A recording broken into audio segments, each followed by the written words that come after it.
Autism spectrum disorder. तो इस जो डिसऑर्डर है उसके मेन फीचर्स क्या होंगे? Impairments in social interaction and communication, कि जिनको ऑटिज्म होता है वो अच्छे से इंटरेक्ट नहीं कर पाते दूसरों के साथ, उनसे बातचीत नहीं कर पाते, उनसे कम्युनिकेट नहीं कर पाते, उनको बहुत डिफिकल्टी होती है दूसरे लोगों से कनेक्ट करने में। And restricted interest and repetitive behaviour, कि जिन लोगों को ऑटिज्म होगा उनके बहुत कम इंटरेस्ट, बहुत नैरो इंटरेस्ट होंगे और ज़्यादा उनको नॉर्मल जो रूटीन लाइफ होती है बस वही फॉलो करने में ठीक रहता है उनके लिए। अगर मान लो उनकी नॉर्मल लाइफ में कोई चेंज होता है तो वो उसको भी बर्दाश्त नहीं कर पाते और उनके जो बिहेवियर होते हैं बहुत रिपीटेटिव होते हैं, ठीक है, एक रूटीन उनका फॉलो सेट होता है और चेंज होने से उनको बहुत प्रॉब्लम होगी। और ये भी बोला जाता है कि जिनको ऑटिज्म होता है उनमें 70% के अंदर इंटेलेक्चुअल डिसेबिलिटी के चांसेस होते हैं, क्योंकि 70% के अंदर ये पाया जाता है कि उनके अंदर इंटेलेक्चुअल डिसेबिलिटी होगी। इंटेलेक्चुअल डिसेबिलिटी का मतलब ये होता है कि उनकी इंटेलिजेंस लेवल बहुत कम होती है, वो समझ नहीं पाते, रीजनिंग, प्रॉब्लम सॉल्विंग ये उनकी बहुत कम होती है।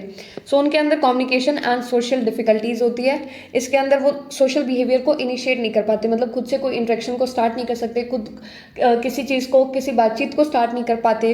अनरिस्पॉन्सिव टू अदर फीलिंग, की दूसरों की फीलिंग्स को समझ नहीं पाते, रिस्पॉन्ड नहीं कर पाते अच्छे से और अपने जो इमोशंस और एक्सपीरियंस को शेयर नहीं कर पाते।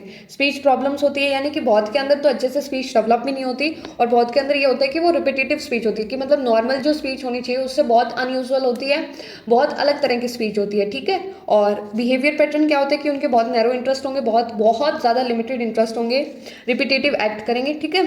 और कुछ स्टीरियोटाइप मूवमेंट होती है, मतलब कुछ रिपीटेटिव या फिर ये समझ लो कि फिक्स्ड मूवमेंट्स होती है। हैंड फ्लैपिंग, जैसे कि हाथ को हिलाना, आगे पीछे हिलना, हेड बैंगिंग यानी कि कहीं से टकरा जाना, तो ये उनके लिए खुद के लिए भी डेंजरस हो सकता है। सो वो ना कोई जो रिलेशन है उसको स्टार्ट कर पाते और ना अच्छे से मेंटेन कर पाते, उनको इसके अंदर बहुत डिफिकल्टी आती है।